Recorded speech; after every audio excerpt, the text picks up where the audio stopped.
r/AskReddit. When did you realize that you grew up poor? When I started working, I earned more monthly than my mother, who raised 4 of us, and what I earned was shit. When she died, I found her ledger from when we were growing up, and she spent, literally, to the penny every month. No vacations, no nights out, nothing. I really don't know how she pulled it off. When I was 15, I went straight to work and most of my paycheck went to the family. No questions, just work. My folks did treat me a lot more like an adult than they did my sister.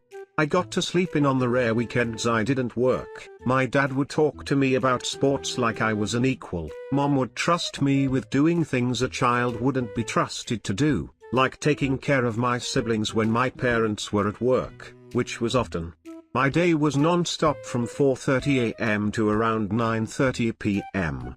By the time my brother and sister were old enough to work, I was out of the house and my parents were doing well enough not to need them to work.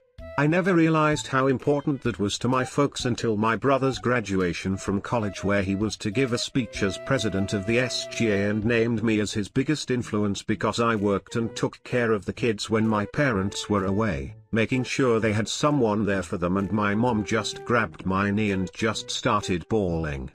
I had a girlfriend that looked absolutely shocked when I told her I'd often had bread and cheese for dinner growing up. Or that the clothes I wore were never new or the correct size. Or that we'd buy the expired food from the local grocery at discount just to have something to eat. She grew up the daughter of a doctor and an engineer.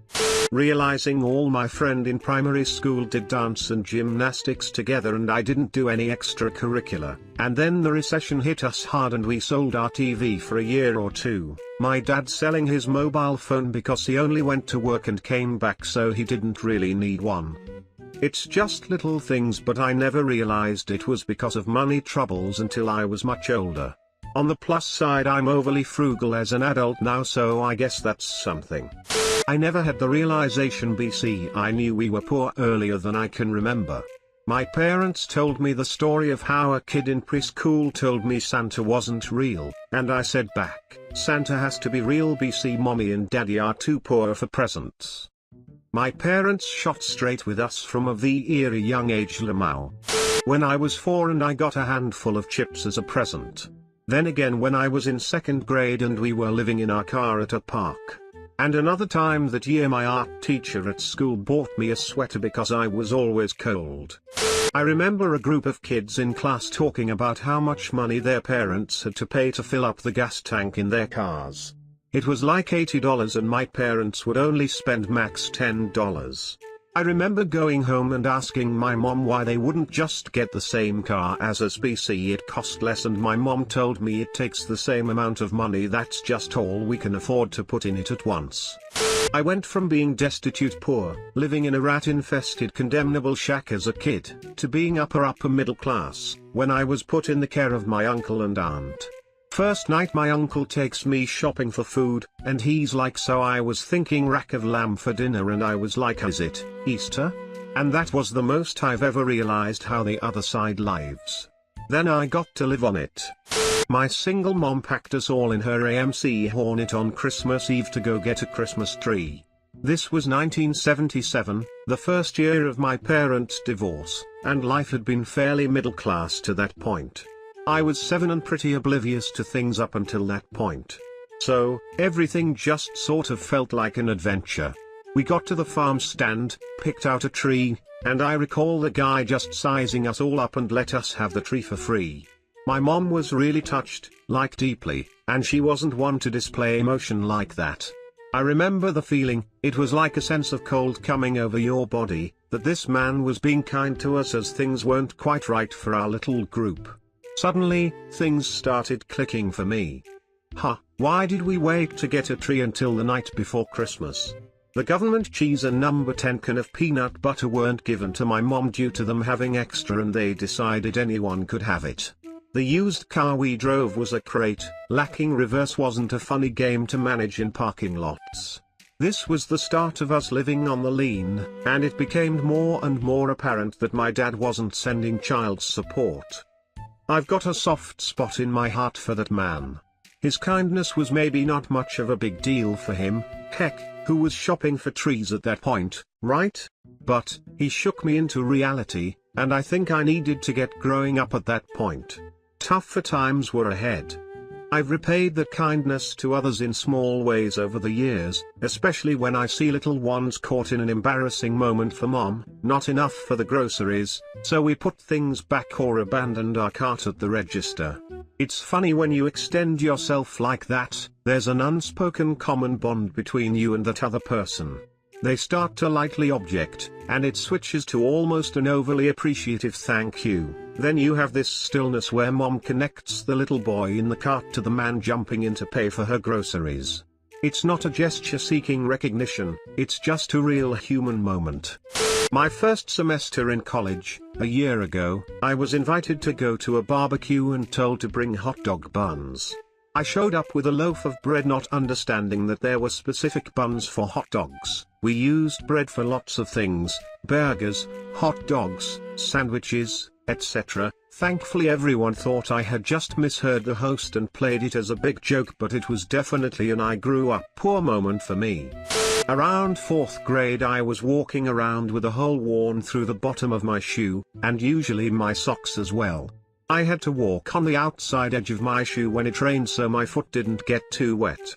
It was really embarrassing when during an assembly we were sitting cross-legged on the floor and someone noticed the hole. My cousin gave me a used pair of shoes his friend gave him, saying his friend grew out of them and they didn't fit my cousin. Years later I realized my cousin and I had about the same size shoe and his friend was being a bro, giving me his old shoes without embarrassing me. Even though I'm doing much better than my parents, I'm still scared to have kids because I don't want them to go through anything close to what I had to as a kid. When my pregnant mother stood at the stove, crying over a saucepanful of tinned fish in sauce that she was cooking for us, her 5 kids. Meanwhile, our paternal grandmother sat at the dinner table, heaping accusations on her. She was convinced my mother was withholding money and starving us while my father was overseas.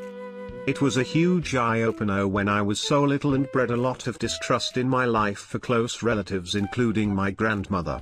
I always refused birthday money when my parents gave it and was content to not have birthday parties and appreciative of every gift I ever got. When I turned 7, my only request was to have a Big Mac meal from McDonald's. I grew up working class, but the poorest I ever felt was hanging out with a buddy and his new girlfriend, and we swung by her parents' house, which was a mansion with a grounds staff and maids.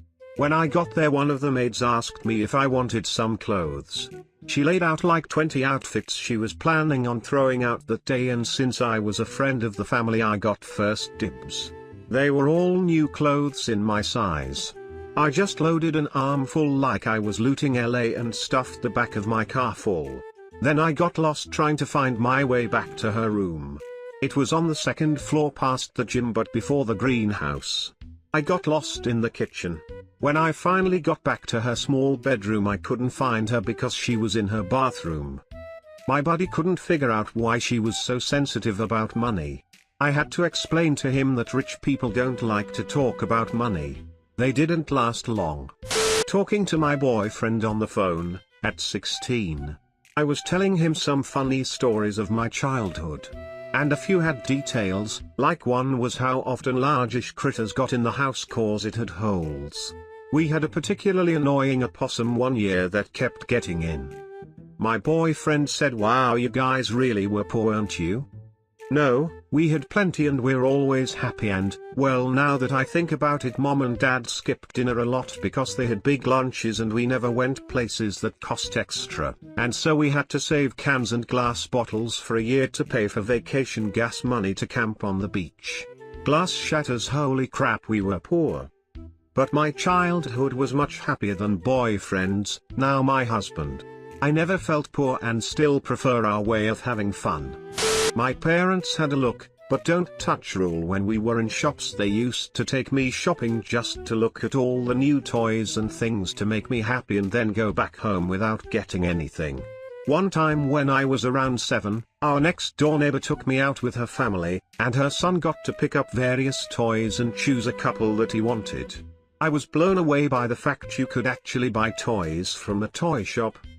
Also, I remember being really annoyed at the fact that my parents used to only get me clothes that were on sale, and a lot of times they used to be boys' clothes and I absolutely hated when that happened.